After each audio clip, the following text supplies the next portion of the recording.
Kim, Tim, did you want any of the staff that are attendees to be in the panel? I'm assuming you want them in the audience. We have Angela, Christine, Hillary, Keith. We should promote Ryan when he comes on. He may be helping out with some of the financial slides, but I think he would be the only one besides. He's already on.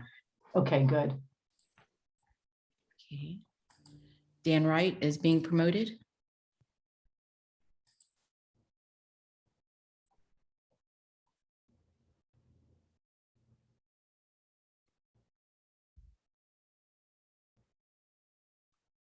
It's not quite 4 o'clock yet, so we're gonna wait for a few more minutes to allow attendees to log into the meeting before we start. Perfect.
So hello, everyone. This is Diane Nguyen. It is 4 o'clock, but we did receive RSVPs from Supervisor Patty, Councilmember Diane Lazard, ex officio member Dennis Agar from Caltrans. And I don't know if I'm missing anyone else. Kim.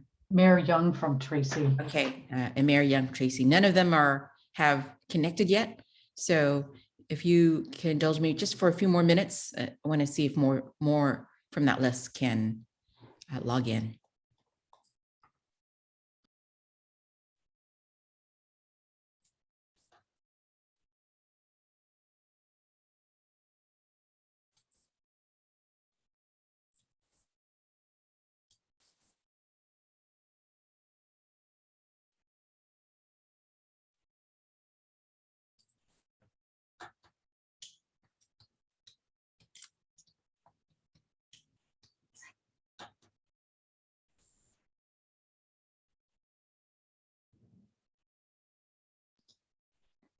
I do see that Supervisor Rickman's aide has joined as well. Yeah, I saw Scott, I saw your name on the list, so you're welcome to participate. I think he's been promoted to panelist.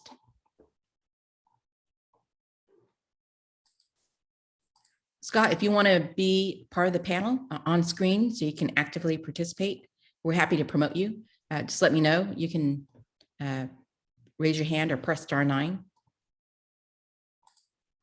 I have Mayor Young just logged in, so I'm going to promote her to the panelist.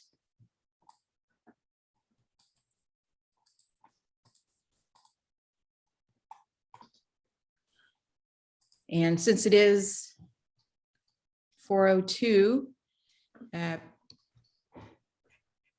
okay, Scott says he's just observing. Thank you, Scott.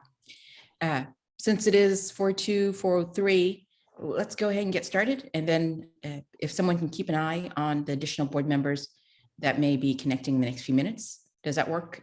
Because we do have quite a few board members already present. Great. Well, hello, everyone. This is a public meeting. It is the workshop of the San Joaquin Council of Governments Board of Directors on the topic of the 2022 Regional Transportation Plan Sustainable Community Strategy. And for us planners on staff, you'll hear us refer to as the acronym RTPSCS. I wanted to welcome all the board members as well as participants in the audience in connecting with this workshop. We haven't had a workshop in a while for the board, and this is an important one. My name is Diane Nguyen. I'm the SGCOG Executive Director, and I wanted to open up and give you a very quick orientation of what this workshop is and what the staff at COG has been developing in the update of the Regional Transportation Plan, and what we are hoping you will walk away with from this workshop. It's a little bit of a challenge to hold a workshop on the RTPSCS because we have a mix of veteran board members that were around when the RTP was approved back in 2018. It is a plan that is updated every 4 years. And so the work from this workshop and in the coming year is all in order to bring an update of the Regional Transportation Plan to the board in June of 2022 for adoption. The reason why we do this is the Regional Transportation Plan is a required document in the COG's role as the Regional Transportation Planning Agency. That's a state responsibility. That's a state hat we wear. And we are required to prepare a long-range plan, long-range meaning a plan that covers over a 20-year period that provides several things. I call it the 3 Ps.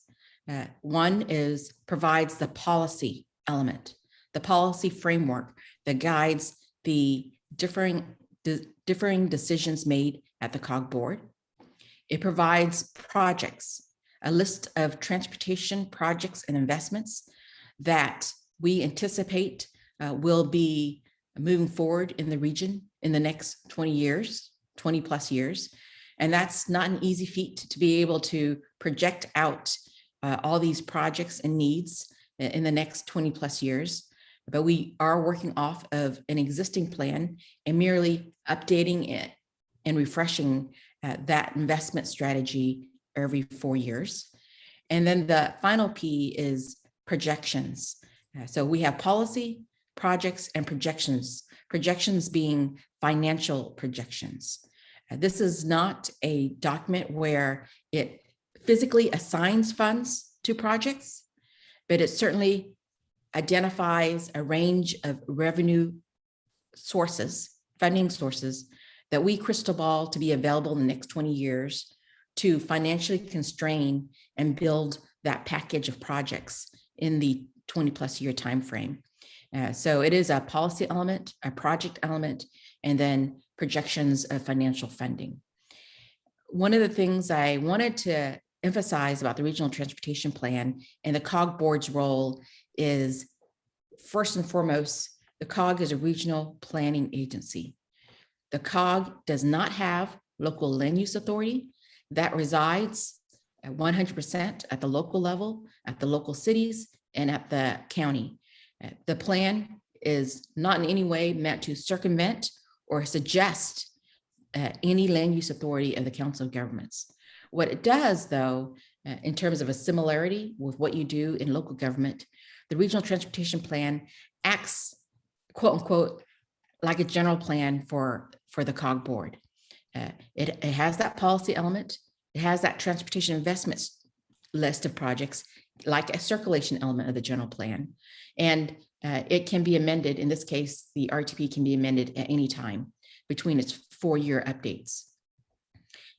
The important thing is, even though there isn't a land use role at COG, arguably the transportation role is a strong one because it provides the needed connections to land use development of made at the local level and the transportation needs to serve communities, to serve residences and businesses. So what we'd like you to walk away from is, number one, a general understanding of the plan and what the board approved back in 2018 when it was adopted. Second, we want to talk about the public outreach that has happened and some input and revisions that we're looking at in the update of the plan. The plan is supposed to respond to a rapidly changing environment. A few years ago, we weren't talking about broadband at a high level. We were talking stepping our toe in the water on electric vehicles, electric cars, autonomous vehicles. This plan talks about how those trends are impacting transportation. And I will say, arguably, a few years ago, we weren't high in terms of the work from home environment. And how has the work from home environment impact or will impact the transportation investment decisions in the next 25 years? So that's just a few of the things that are in the works that impact directly the transportation investment decisions that the board ultimately will make. And the regional transportation plan is that policy document that guides that work. So I will close there, and the next staff person can introduce and kick off this effort. Before I do that, I do want to not do a formal roll call, but just for the record, call out all the board members that have connected into this board workshop. So we have Councilmember Dan Wright, we have Councilmember Dave Bellinger, Councilmember Doug Keene, Councilmember Leah Zuber, and Mayor Young. Anyone who is in the audience, you're welcome to raise your hand or press *9 for any questions. And I see Les Fong in the audience, so I'll go ahead and promote you, Les, to a panelist. And I'll go ahead and promote Rod Atterbury, COG Counsel. Thank you. I do notice there is one Zoom user that is not identified. I just wanted to make sure that that wasn't a board member that had joined under just a generic username. If you could let us know if you missed somebody. But I'll go ahead and start. I'm Kim Anderson. I'm the Deputy Director for Planning for SJCOG as of August. I'm going to run us very quickly through the workshop overview. Diane's very eloquently talked about what's on our agenda today, and then I'll turn it over to the project manager, Senior Planner Tim Kahaya. So we're going to do a quick RTPSCS 101, just to make sure everybody remembers what the RTP is. We'll go from there into a facilitated discussion to talk about the importance of each one of your general plans and how they relate to the RTP.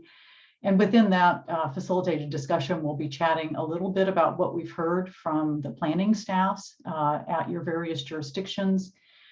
We'll talk a little bit about the road to the 2022 RTPSCS, and just a reminder of what we've been talking about over the last couple of years. We know as staff, we live and breathe this every day, but you may not. We get to see you once a month. And then we'll go into a facilitated discussion. And this is where we're going to ask you, what do we need to provide for you to give us direction next month? We'll talk a little bit about metrics because planners love our numbers.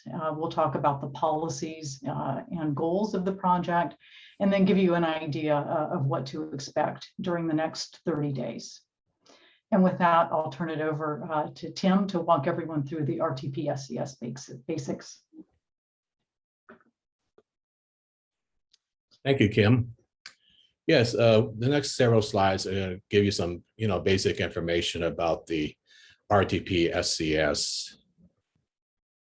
So the RTPSCS, you could say it's the transportation planning document for the San Joaquin region. It's a long-range plan, and the 2022 RTP will lay out the region's investment in transportation programs, policies, and projects for the next 24 years until the year 2046. And the plan must show that the implementation of the policies and programs and the construction of the investments and projects that are in the RTPSCS will result in the plan meeting the requirements of the Federal Clean Air Act. Now, for a number of years before 2008, the SJCOG was required to only prepare an RTP, which is Regional Transportation Plan. But in 2008, the state of California required regional planning agencies such as SJCOG to prepare a Sustainable Community Strategy, or SCS. This requirement asked us as a regional agency to look more intentionally into the interaction between land use and transportation in order to show how the region might achieve the greenhouse gas reduction targets that are set by the California Air Resources Board. So this is the main purpose of the Sustainable Community Strategy. We have to show to the state that our plan will meet their standards. So to give you some basics of the RTP, it is required by federal and state law, and it's updated every 4 years, as Diane stated earlier.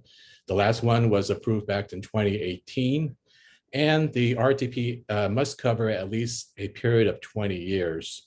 And the plan that's in fact right now, the one that was approved in 2018, has a planning period that goes to the year 2046.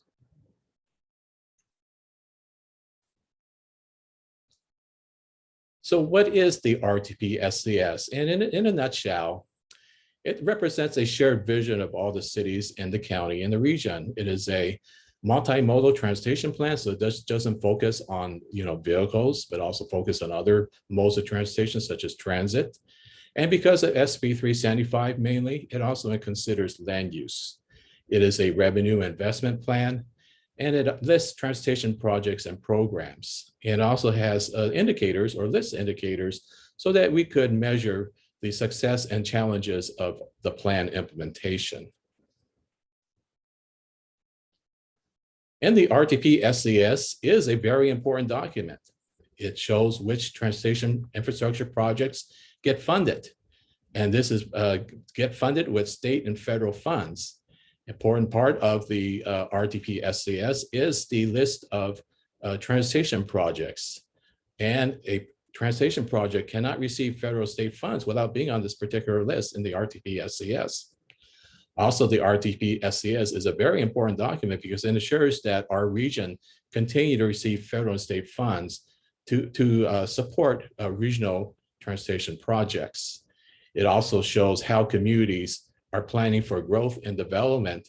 And most importantly, when you put everything together, it is our guide for maintaining a more prosperous, equitable, and sustainable region. And I might also add a more economically competitive region as well. So the four elements or the components of the RTP-SCS was the financial element, the policy element, action element, and the sustainable community strategy. And we'll be covering these in the next several slides. So the financial element covers our projections when it comes to revenue, and we project 24 years of funding.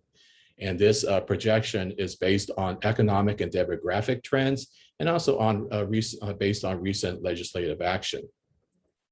It also lists federal, state, local, and Measure K funding sources, and the RTP-SCS lists the transportation projects that are committed by the jurisdictions that will receive the funding from those funding sources. And an important part of the RTP-SCS is a constrained project list.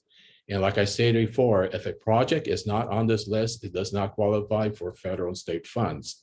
And it's a constrained project list because we have each project would have to have identified funding sources or source.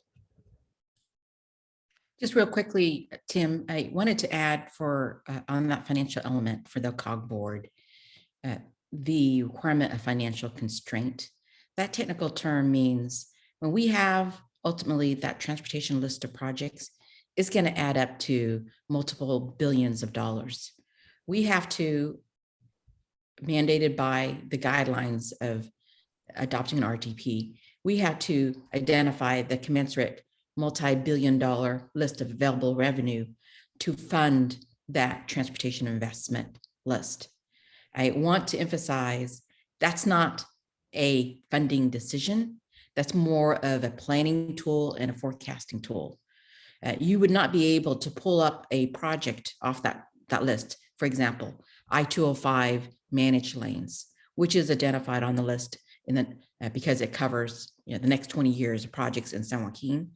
And you would not be able to pull that off and say, what funds has the COG board committed to I-205 in the regional transportation plan? Because it doesn't go down granularly to specific projects. It just adds up the different projects and the modes and say, it comes up to this amount of dollars based on this total amount of dollars we have in the region. So it's not a project by project level funding decision. It's only a forecast of funds available for the bundle of projects. Thanks, Tim. So now Kim Anderson is going to cover the revenue estimates that were recently completed by our SJCOG staff. So Kim? Sure, thank you. And of course, this is our funding guru and programming guy, Ryan Niblock, and he's on the line should there be any questions as we go through this. But revenue estimates for the 22 RTP SCS are totaling $14.5 billion. And of course, as Diane said, we have $14.5 billion worth of projects that are listed. And this idea of potentially flexible funding is one that's important because, as many of you know, you've been working with the COG board for a period of time to know that these funding decisions come for you regularly. And so a lot of these funding sources are dedicated to certain types of projects. And as we've listed the broad categories here of highway interchange and roadway improvements, operations and maintenance and safety projects, bus and rail transit, and then our active transportation program of projects. And because only about 6.7% of that revenue can actually potentially move between projects, and that's subject to action by this board, you'll see there are some funding ranges listed here, and that's why they're ranges. You know, potentially, again, subject to future action by the board, some of the money in some of these categories could move between projects. But as you can see, the range is not that large. So just some notes on the revenue estimate. These are reasonably available future funding from local, state, and federal programs. Yeah, as you know, these can change drastically, and as is going on right now in DC, new funding sources may be available for certain categories. You know, specifically, broadband has been talked about quite a bit, and there is quite a lot of infrastructure money being talked about right now. And Diane already made the point of the second bullet point. Revenues equal estimated project costs, but the programming of funding is always subject to future action. And just a point that the categories are not always discrete. Complete Streets would say that often when you're doing a arterial regional roadway, even a state highway, will be elements that could include transit and bike pedestrian facilities as well, and those won't always be called out in a separate category. We've recently been working with Sacramento and MTC, Metropolitan Transportation Commission, on the mega region dozen, as Diane recently talked about. I think that meeting was just last week, Diane, on Friday. And so sometimes these projects cross boundaries and their funding will come from multiple regions. And this to note that roadway improvements could allow for concurrent bus transit efficiencies or potentially rail transit efficiencies. You know, in saying you may be looking at something like a bus on shoulder, where it's a roadway improvement, but can help with transit efficiencies.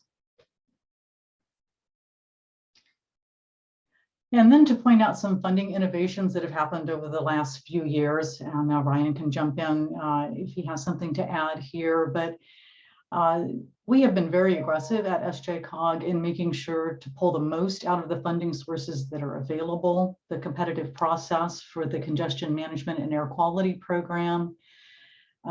We work to get the highest possible emissions reductions per dollar expended in that program, and SJCOG's method of doing so has been held up as an example for other MPOs to follow.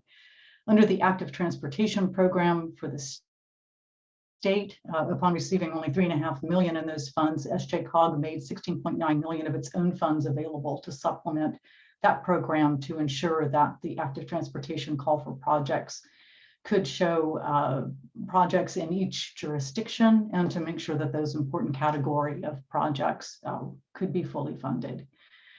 Regionally significant projects, we'll talk a little more about this, but as you know, the I-205 project is looking at tolling lanes and devoted right-of-way for regional transit projects. And this is going to be important as future funding from the state will be looking at those types of projects more favorably as we look at greenhouse gas reductions and reducing time travel. And then for the policy element, Tim, am I turning this back over to you at this point, or I can keep rolling?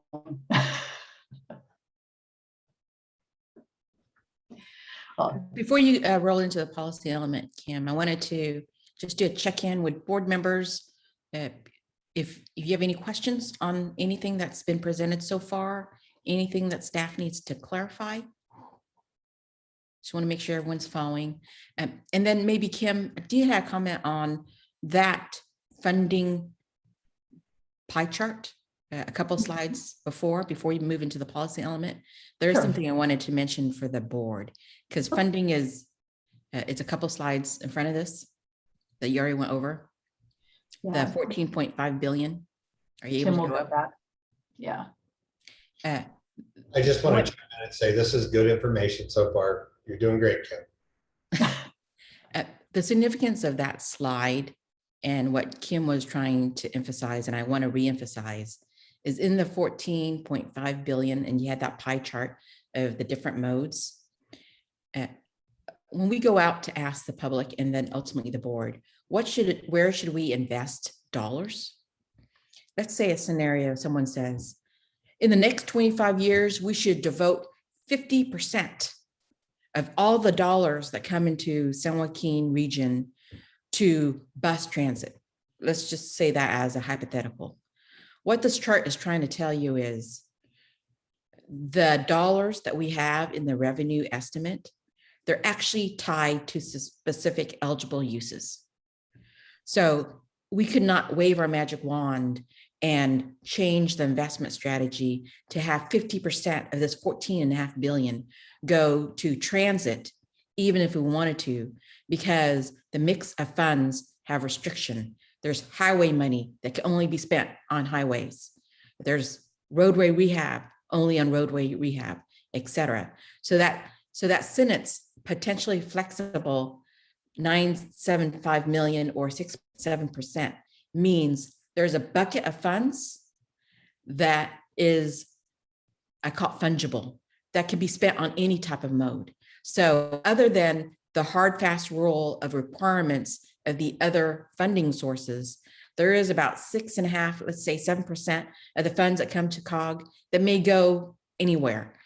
So it just puts you in the context of how much control or flexibility to change that pie chart of investment.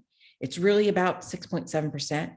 It can't go lock, stock, and barrel into any major mode because of the limitations of the federal and state limitations of that color of money. Thank you.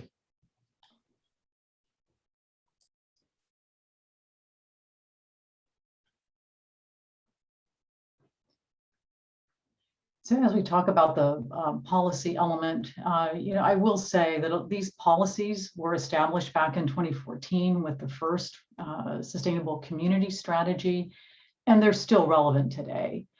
And so we'll go through, the policies are relatively unchanged. Some of the strategies, and we'll talk about this in a little bit, may be updated with this regional transportation plan. There's a couple of examples up here, enhance the environment for existing and future generations, and the strategy supporting state and federal grants to supplement local funding. This is an important one. And then there's another example here talking about the funding of State Route 4, the extension, and the Jacktone roundabout to reduce congestion and remove CO2. And then looking below there, implementation, SJCOG's climate adaptation and resiliency study, which we'll mention in a little bit. That was designed to identify risks that may be inherent in our transportation system as we may see more precipitation in the future occur as rain instead of as snowpack, and how that might implement the types of projects or how those projects might be built.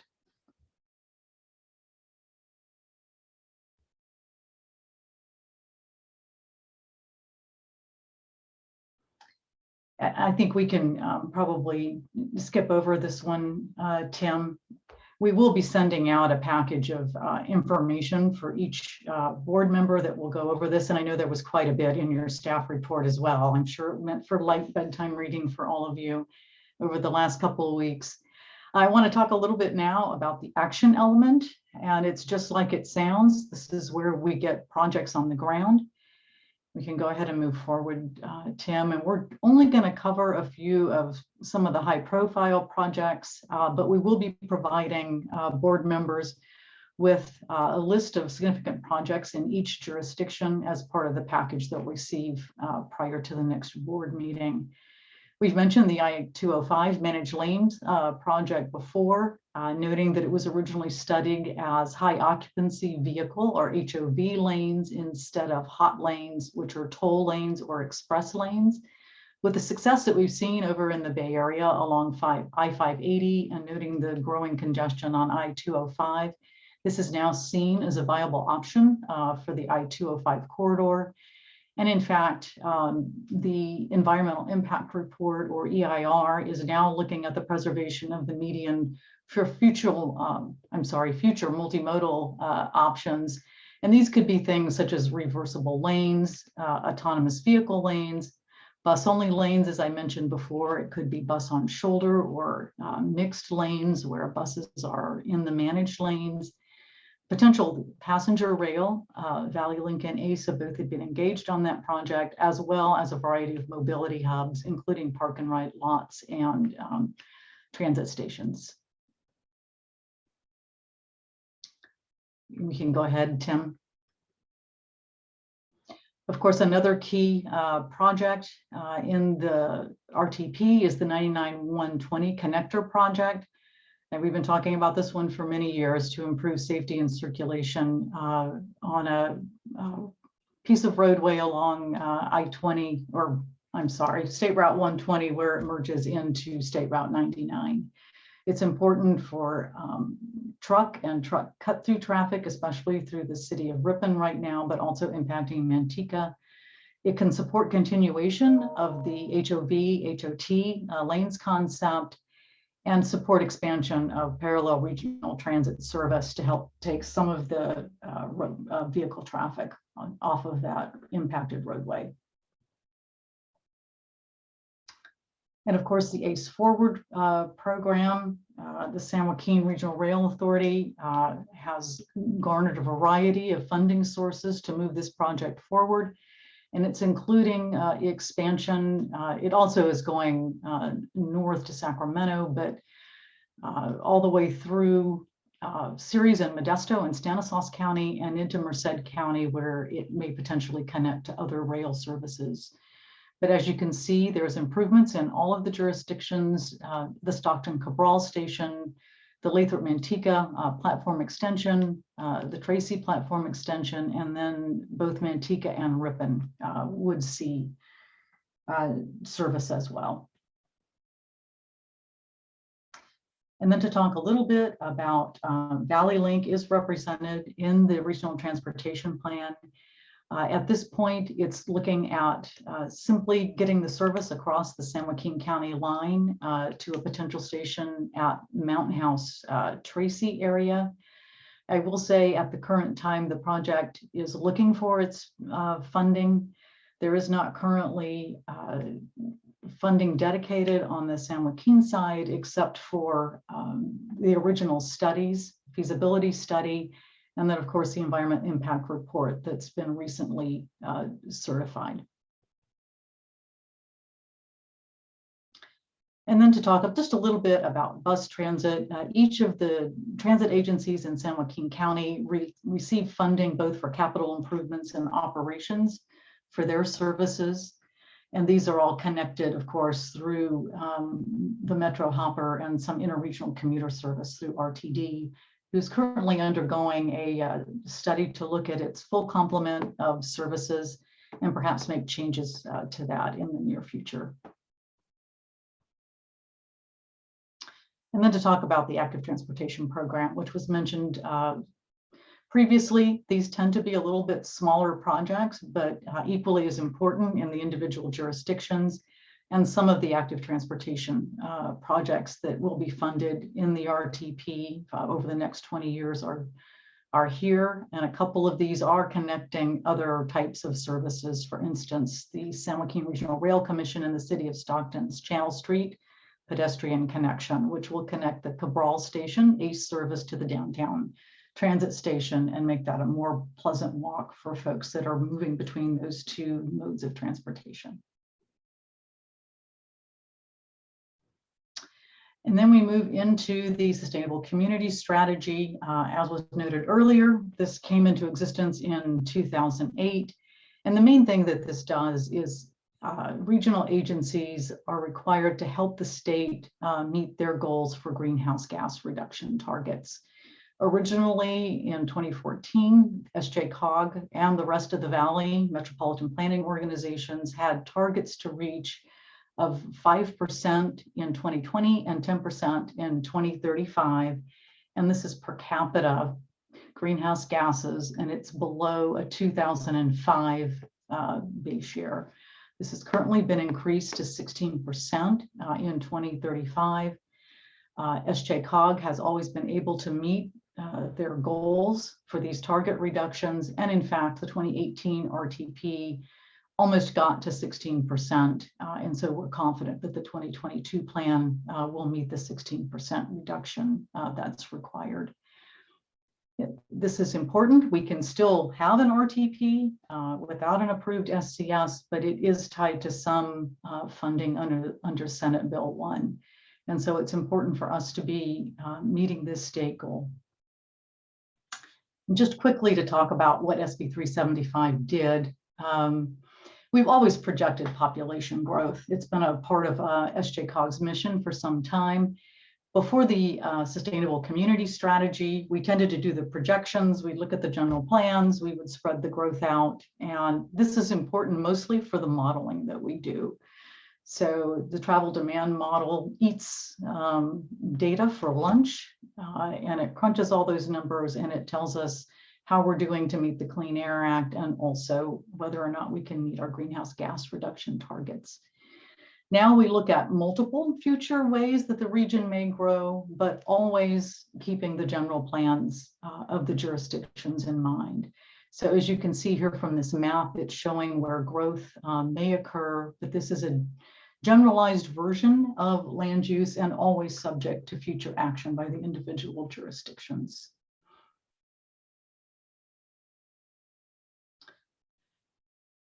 And there used to be a separate process called the Regional Housing Needs Assessment. The planning staffs in each of your jurisdictions are intimately familiar with this. Once SJCOG receives a housing need determination from the state, and it comes from Housing and Community Development, or HCD, we then take that and we show how it can be divided up among the jurisdictions in the SJCOG region.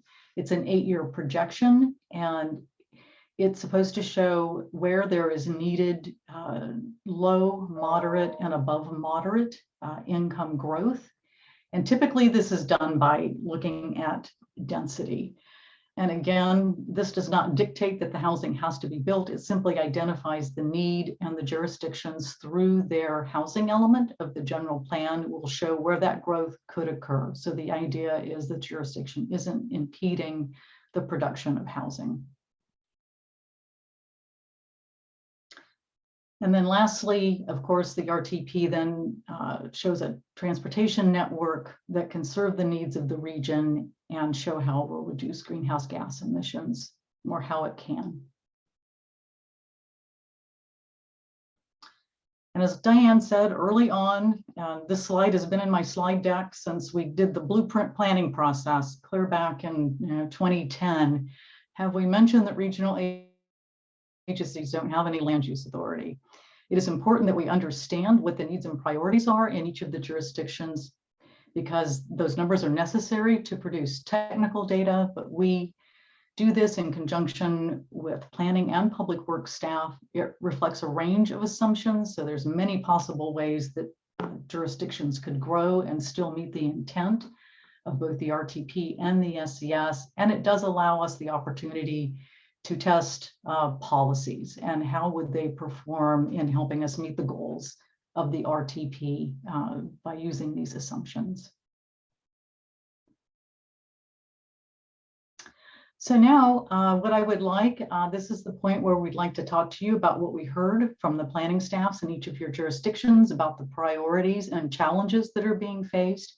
And Haley Lang of SJCOG staff, one of the senior planners, will be walking us through this discussion. Okay, thanks, Kim.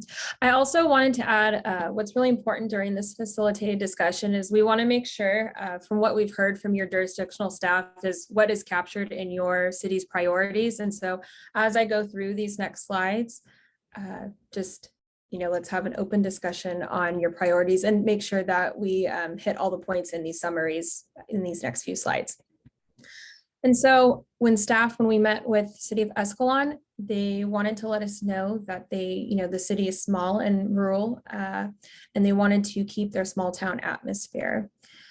Another priority for city staff was that new development should be compact and contiguous, and there shouldn't be leapfrog development within the city. As all of the cities mentioned, housing and housing costs are certainly an issue within our county.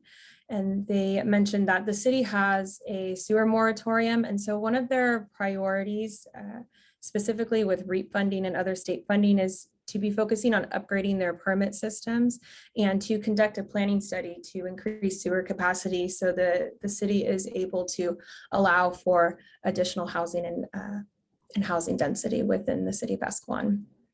With no more than 75 homes a year is the moratorium in our town. Yes.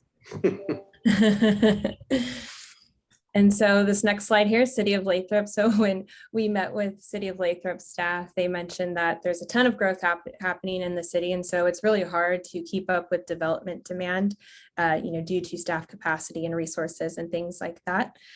When talking about RTPSCS strategies, they definitely supported the e-economy strategies, such as allowing for teleworking as a main option within the county.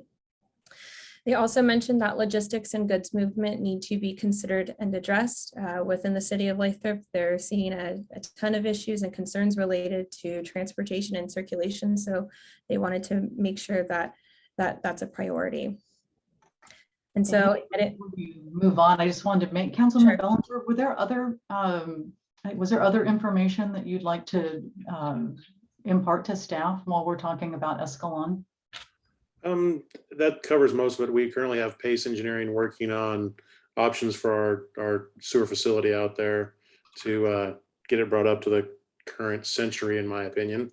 It needs a lot of work out there. That project's been kicked down the curb, if you will, for decades around here. And it's come to a point now where we're pushing capacity and other regulatory requirements to get it upgraded. So we're working on the surface water project as well, bringing in SSGID surface water and the sewer plant at the same time. So things are getting fun in our little town. Excellent. I know your community got quite a number of active transportation projects back just before the 2018 plan was adopted. So it's exciting to see that development. Oh, could you go back to Lathrop real quick, Tim? And so just to finish off this slide, housing was also talked about in depth, and the city, they're currently working on updating their resource water management plan so they are able to increase units within the city. Next slide, please.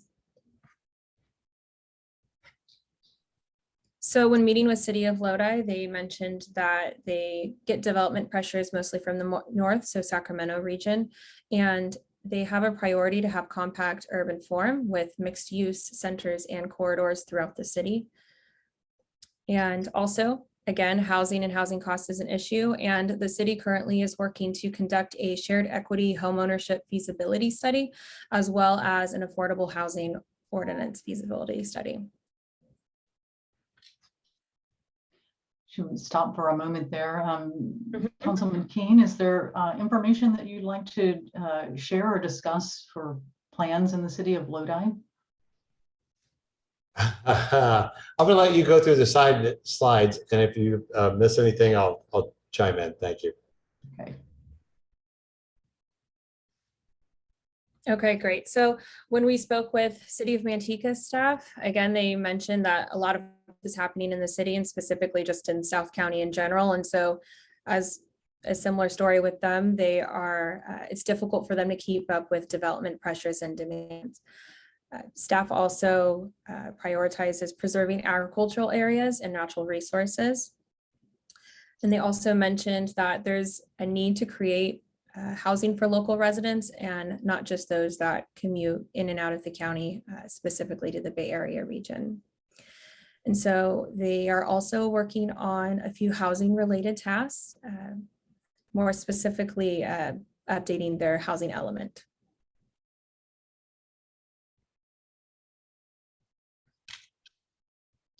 So when we met with the City of Ripon, they mentioned that there's a concern with increasing overall density due to development constraints, certainly infrastructure constraints as well. And RHNA, the Regional Housing Allocation Needs process, is cumbersome to smaller jurisdictions due to requirements and capacity. They felt that, you know, housing isn't necessarily a local level issue, and there hasn't been much help from the state. And so they continue to have issues with the RHNA process. And so with that being said, one of their priorities right now is to upgrade their permit system and also to upgrade their housing element.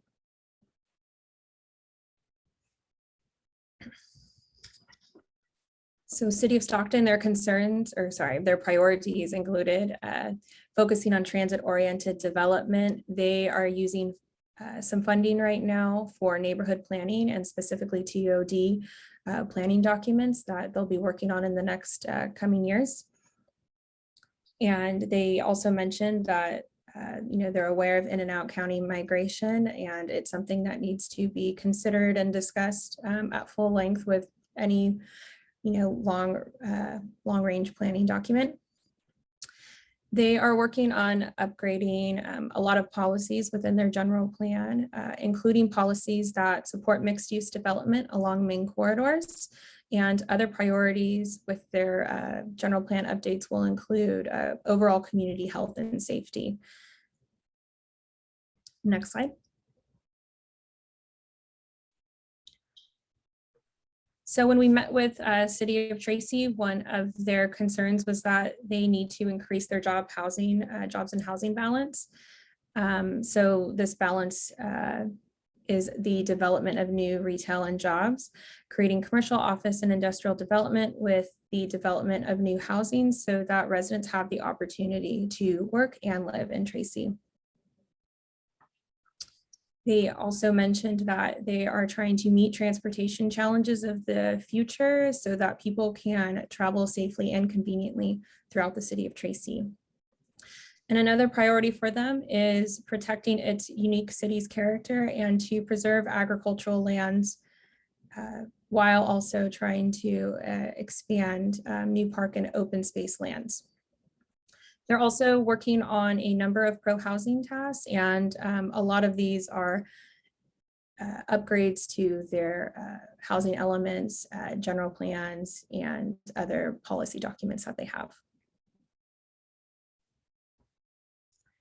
And so lastly here, we have County of San Joaquin. So when we met with them, they discussed that they're prioritizing housing, but definitely prioritizing farm labor housing specifically.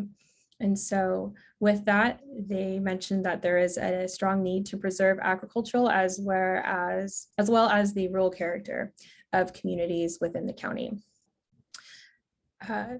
Two other priorities that they mentioned is efficient development and land use patterns, as well as allowing for a variety of residential development. And so I will stop there, but if anyone else has any comments or questions, we'd be happy to take them right now.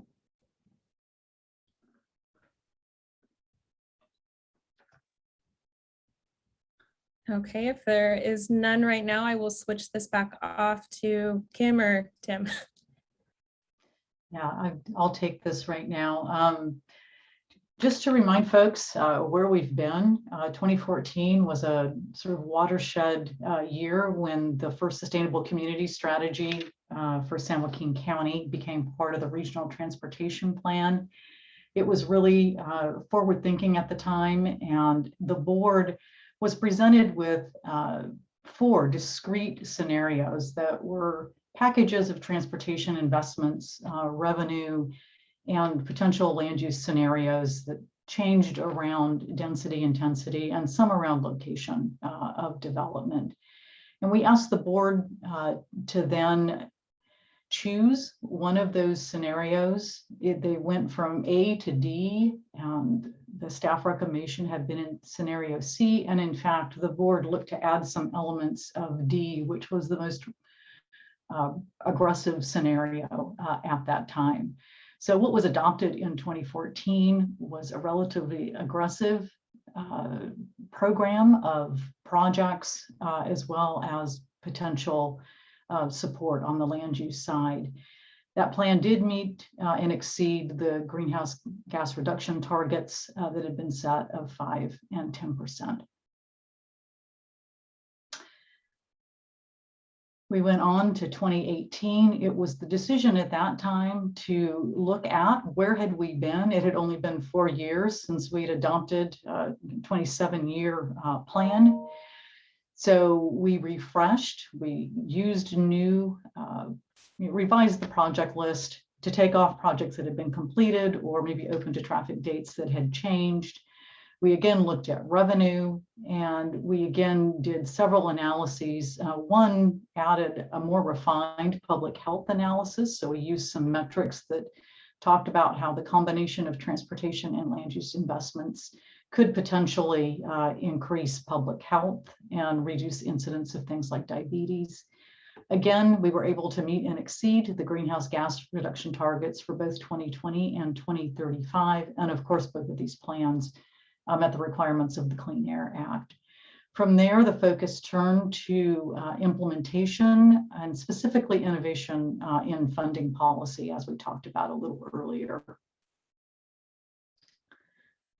And so here we are now in 2022, and I wanted to remind you, part of what we started doing as soon as the last regional transportation plan was adopted was turning towards what we thought were going to be the pillars of the next plan.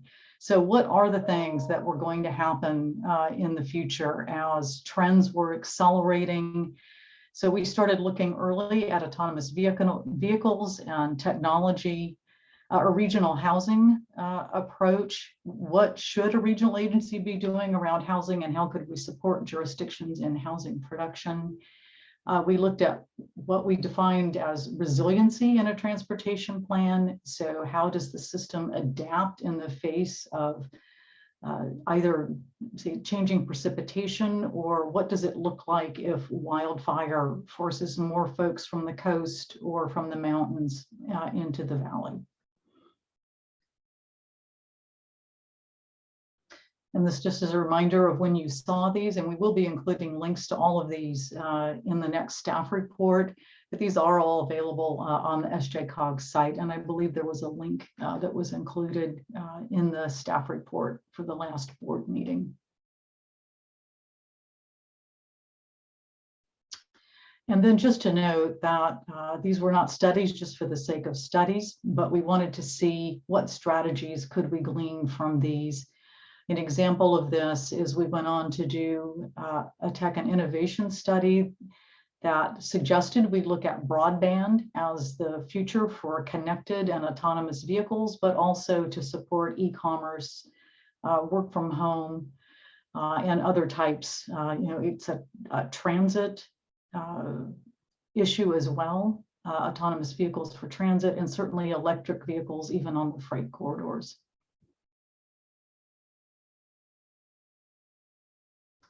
And then we're going to switch a little bit, give you an idea of what public input we've received, and then we'll be switching to discuss with you what information that you would like to have for the next meeting to help give direction to staff on how you would like the 2022 plan play out.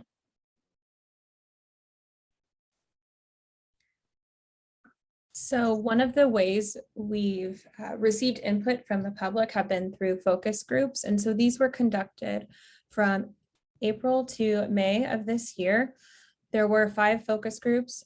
They were all county residents, folks living within San Joaquin County. And the next slide right here, I'll highlight some of the feedback on identified emerging trends that we've received through the focus group process. Key themes, priorities, and concerns. Cost of living. There's not enough living wage jobs currently within the county. Gentrification and lack of affordable housing were also issues and concerns. Decline of public transportation was also mentioned, as well as fears, concerns, skepticism, and advances in transportation technology and automation. And lastly, something that we heard was the need to support small businesses to adapt to e-commerce. Webinar and presentations. So staff has presented a webinar and multiple presentations. And so these happened through May and August of 2021. We conducted one webinar which had over 50 participants. The webinar was similar to this one in the sense that it was an RTPSCS 101 session. And so a lot of folks got to learn about our process in developing this plan. We've also presented what we called our mini presentation series to 9 organizations. So they were similar. It was similar to the RTPSCS 101 presentation, but it was tailored.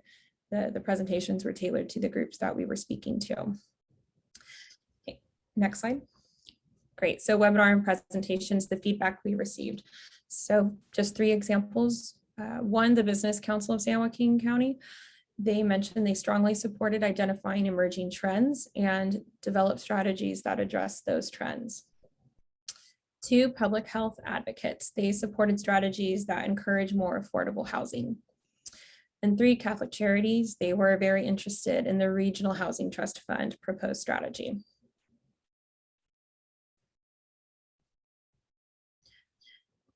Our MetroQuest survey, priorities and strategies. So this survey was live from June to August 2021. We had 435 participants take the survey. And through this process, the participants, they selected their top priorities, strategies, and scenarios. And this graph you'll see right here includes the top priorities that we received through the MetroQuest survey. And so the top priority, 1, more housing affordability. 2, more job and training opportunities. 3, thriving small businesses.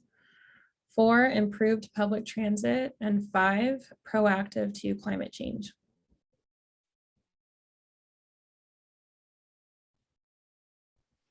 Okay, thank you, Haley. I can hear your voice is starting to go, so I'll take off from here. Yeah, and just to note that a lot of those priorities are currently being addressed by ongoing studies, and I might just take a moment to plug the STEP grant, the Sustainable Transportation Equity Program, as meeting some of the priorities that were listed. Yeah, slide. Yeah, there we go. As I said earlier, our goal is to make sure that we provide enough information, but not too much.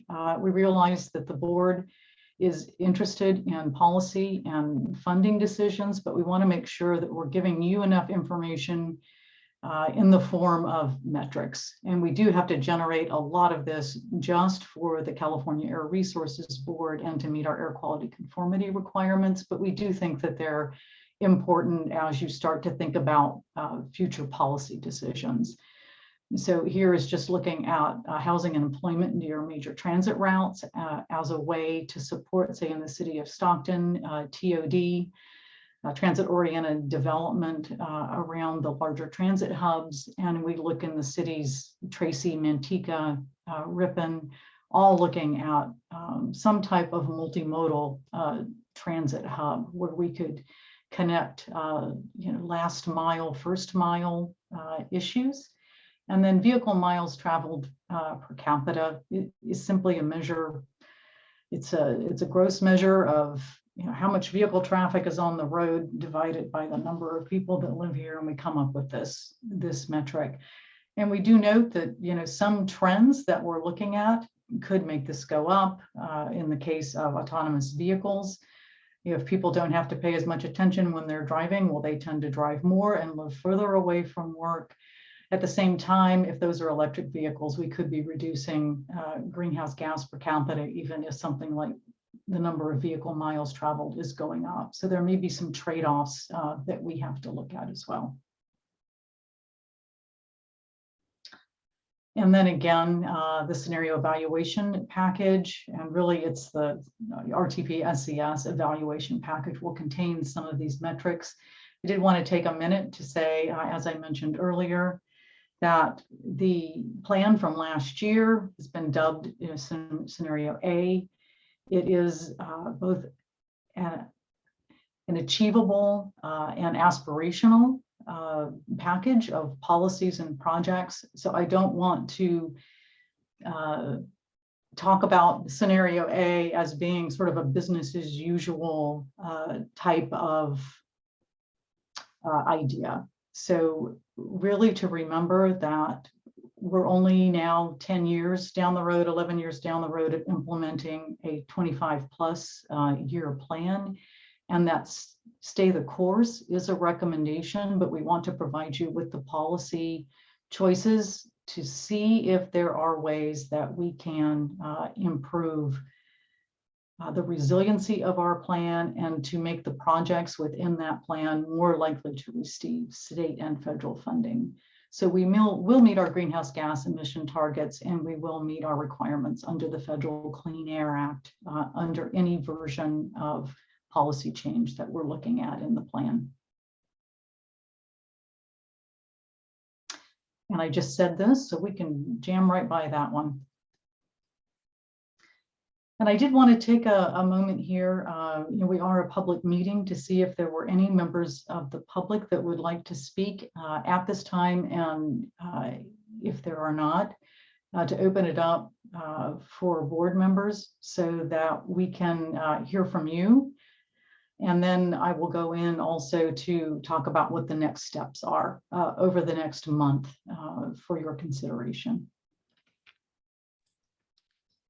Kim, it doesn't look like we have any attendees who are members of the general public other than staff.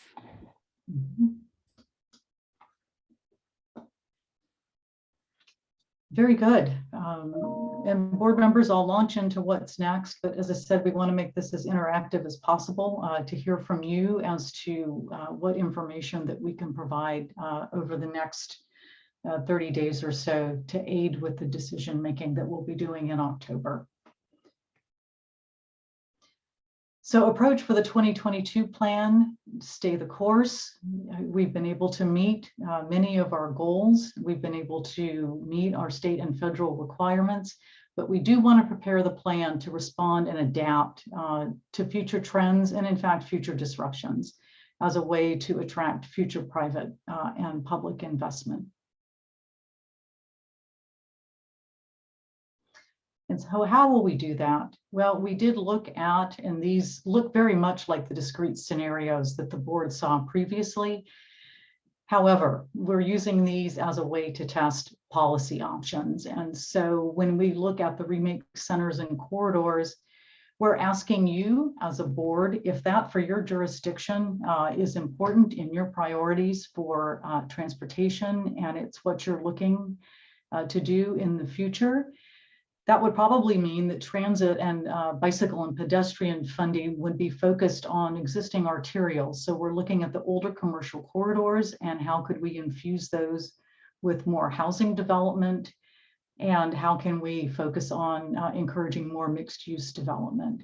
So that would change sort of the priorities for transit and bicycle and pedestrian projects. You know, if conceptually the idea of a 20-minute neighborhood, and a lot of our small towns are already 20-minute neighborhoods, I can certainly get across my community in that amount of time. We might be looking on the periphery, but in that peripheral development, how can we aid the circulation so people can get to destinations within 20 minutes of their home, whether they're in an infill location or whether they're in a peripheral development, say on the edge of Stockton or in the northern side of Ripon or in South County. And then commuter villages. This gets at the heart of someplace like River Islands. When we spoke to the county, certainly River Islands has planned some development around the potential for a future Valley Link station. You know, Ripon has been looking at their A station. And then if you think about the Altamont Pass and Manteca and Tracy, what are those connections then to those transit hubs? And so those are the policy packages that we'll be looking at and that you'll be receiving additional information about in order for you to direct staff on your priorities for decision making. And again, I talked about the pillars and emerging trends. So when the consultant, we worked with Cascadia Partners to investigate transportation technology. What do we expect to happen with adoption of AV? Where does broadband need to be prioritized? And what do we do for technologies in both public transportation, freight, and even in agriculture? Climate change and migration, this mostly has to do with either adaptation of projects. And we have been embarking on a study to help local jurisdictions integrate some of these concepts into their own general plans. So a toolkit, if you will, for integrating these types of adaptation changes. And then, of course, the e-economy. So what's next? We've already, as of August 31st, the public had already weighed in on the scenarios and strategies. The RTPSCS working group has received an evaluation package of information, and they will be making a recommendation to this board at their October meeting. I believe it's October 6th, that Tim or Haley can correct me if I'm wrong. There's also a public workshop that again will be going over what's happened since the last one to give them the opportunity for a final weigh-in. And then on October 28th, we'll be before this policy board to receive your direction on your priorities for the 2022 Regional Transportation Plan. Once we have that information from you, we're going to go away for a few months and crunch a bunch of numbers and produce a plan that will then be released for public review, very likely in early March. And then once that's happened, of course, there'll be an accompanying environmental impact report that will go out with that. And then we will be bringing that back in June of 2022 for your consideration of adopting the plan. And this just gets at that timeline. And I'd like to open it up now for discussion with and among the policy board members who are here today, and ask Diane if you had anything that you would like to add as some final thoughts. Thanks, Kim. And let me jump in with some maybe remarks. First, before I go over my remarks, Kim, can you and Tim go over some of the members of the RTP-SCS working group? This working group was established when we first did the RT as an outcome of the first RTP SCS. And the outcome was actually the board took action and said, we need to have a group of professionals guide the implementation of the Regional Transportation Plan Sustainable Community Strategy and give feedback and guide the document as it moves through this process and when it comes back for updates. And so we have used that working group since the very beginning and continue to use them. They don't meet, they meet on an as needed basis. And in the final heavy lift, in the final year of the Regional Transportation Plan update, we'll see more work and meetings from. But the membership of that group, it's a multidisciplinary group. Can one of you go over some of the agencies and partners in that group? Sure, I'll be glad to. So the RTP-SCS working group, there's a wide spectrum of different agencies and nonprofit organizations that are part of this group. So of course, our member agencies, we do have representatives from each of our member agencies on the RTPSCS. We also have for the nonprofits, like I said, a wide variety of different groups, such as the Sierra Club, the Business Council of San Joaquin County, the Catholic Charities, and so on. So there's quite a wide variety of different groups that are in the RTPSCS. And I might just mention that some of the folks actually have been on that since the 2014 RTPSCS. So there's a number of veterans. Among them is the Building Industry Association. John Beckman has been with that group since its inception. Some of the members that we had on there originally are no longer, but many of you will remember Trevor Atkinson, who was one of the original members of that group. And then public health advocates in some form of another, and then Climate Plan was also a member of that group. And some of those folks were members of what was originally called the RTP-SCS Coalition, and that group was instrumental in both 2014 and 2018. So in my kind of final remarks, and then we'll open the floor for board members for questions, I wanted to orient the board members in this workshop on some key takeaways of this process. First, one takeaway is we are hoping to impress upon you how important the RTP is to the policy and planning at COG. I equated earlier to your own agency's general plan. It is like that for us. It is our guiding document, and it is not an overreach. It is actually in the law that says a transportation project which is seeking state or federal funds must be in an agency's regional transportation plan. And here's how it plays out in a day-to-day basis. Recently, we and the various jurisdictions submitting requests through our congressman to nominate projects for the federal earmarks. One of the top questions on that nomination sheet is this project in your COG's regional transportation plan? If you put a no in that box, that's DOA, that nomination will not move forward.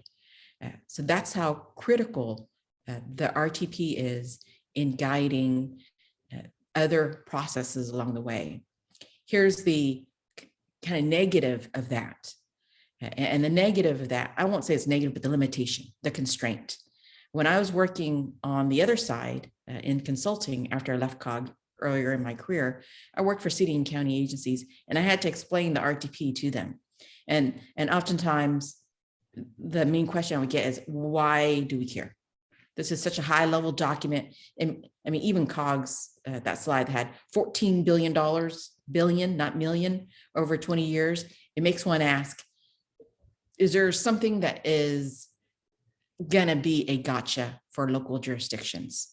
A gotcha is there a box that needs to be checked at the COG that we didn't check that is gonna get us in a negative way when we try to apply for funding? And that box it's gotta be in the RTP. And how a local agency or your agencies represent jurisdictions should see this is if a key project in your community that is on the regional system will anticipate submitting grant funding or going for various funding pots at SJCOG, it needs to be on this list. The constraint is our financial constraint. This is not supposed to be a wish list. 14 billion sounds a lot, but we actually have a list that is in the billions that didn't make it on the list of projects. We do have to draw a line. And the challenge of local jurisdictions, often that I've experienced, both at COG and when I was working private consulting, is they want to throw in as many projects as they can on the development side, because who knows, we might be applying for state and federal funds for that project. And we don't do that.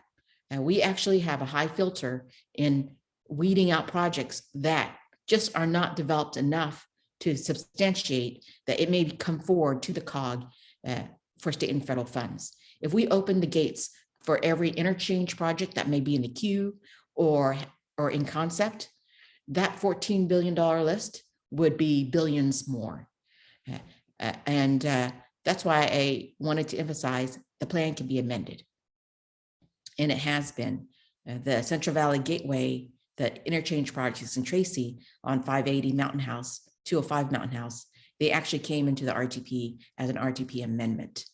Once they were vetted and determined that they could get on the original list of projects. Amendments are not common because amendments require us to do an air quality conformity analysis and go through state and federal procedures to get that amendment approved, but that is possible. So I just wanted to highlight why it's important at a local level that projects are identified in the regional transportation plan. And it's because of that, trying to avoid that gotcha, that it's not in there. When it comes to air quality projects, air quality beneficial projects like bus and rail and active transportation, the bike and ped, those projects, of course, are not listed at a granular level. When the board this recent year approved active transportation program projects for funding, those projects weren't identified because there's just no way you can identify every single bike and pedestrian project in the next 25 years, but they're identified as a category of investment. So they can get in seamlessly, and most often that happens with air quality beneficial projects. But when it comes to projects that will add lanes on a road and interchange improvements, it is critical that those projects be reflected accurately in the regional transportation plan if they ever will go forward for state and federal funding.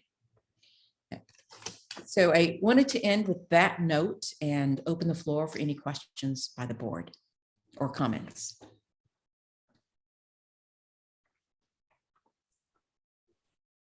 This is Councilmember Wright. No really questions. Just I'm concerned because we covered a lot of important stuff here that our attendance was somewhat limited. How is this information going to get to the COG members who weren't on this call today? Thank you for that question. We have recorded the session today, but importantly, we will be sending out a package of information with links, Councilman, that will provide the opportunity for other board members to also view the information. We'll be sending out the slides, so the PowerPoint presentation will be made available as well. And then, of course, we're always available as staff for any member of the board with questions or requests for additional information. Perfect. I'd also add, Councilmember Wright, we have the ability, and Kim will do this part. When we send out the materials from this presentation, we'll upload this video on the COG YouTube channel, and we'll add that link to the email that gets sent out. And I'll make sure it goes to the full board. So if any of you want to see this again, you're welcome to. Perfect. Well, it wasn't too high of an elevation for me, but it was a great overview of a lot of what we're doing at COG. And I just want to say that Rod Atterbury looks absolutely stellar today. Thank you, Rod, for attending. Always here to impress you, Doug. I thought so. I have a question, only because I don't know enough about it, but I was reading a little about that SB 10, right? With the, was it 10 homes or whatever per parcel with tied to mass transit. I mean, how is that going to impact us? I mean, being that we're the mass transit. And so is your question how that's reflected in the sustainable strategy? Will it be reflected in the plan, I guess? Sure. And you know what I'll say about that is that's still, I mean, it's very hard for a developer to meet the threshold for that. And those that are interested in doing that are typically looking at locations that have been anticipated by general plans for additional development.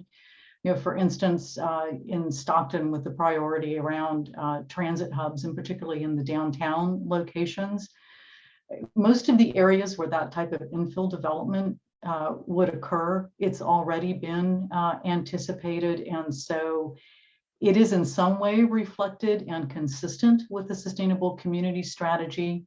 You know, all that to say, we're showing the general location of those uses. But when we show a metric similar that how many jobs and how many households are within, you know, a half a mile or a quarter mile of a BRT stop, that's what that's getting at. And that's showing how that additional density could improve the efficiency of the BRT system. Okay, great. I- And I'm glad you brought up our next gen study that we're conducting, because that is going to identify, you know, what routes our customers actually want and what future routes they would like to see. So yeah, we're all taking that into account. I do want to jump in on that. These metrics, they kind of sometimes send people on the wrong path.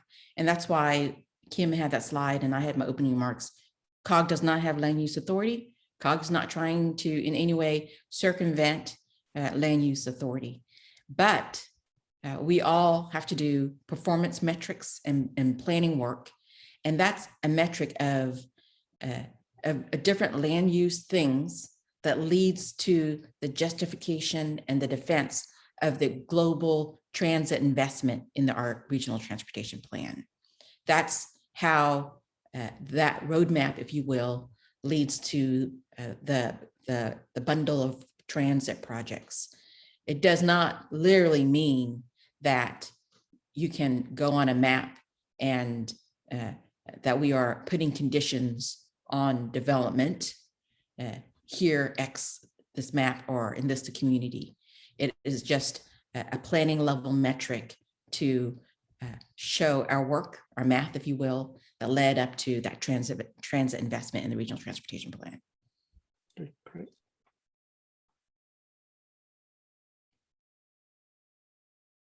Are there any other questions from board members, remarks? All right, I think we can officially close at least what, 8-9 minutes early from our end time. I appreciate you all plugging in.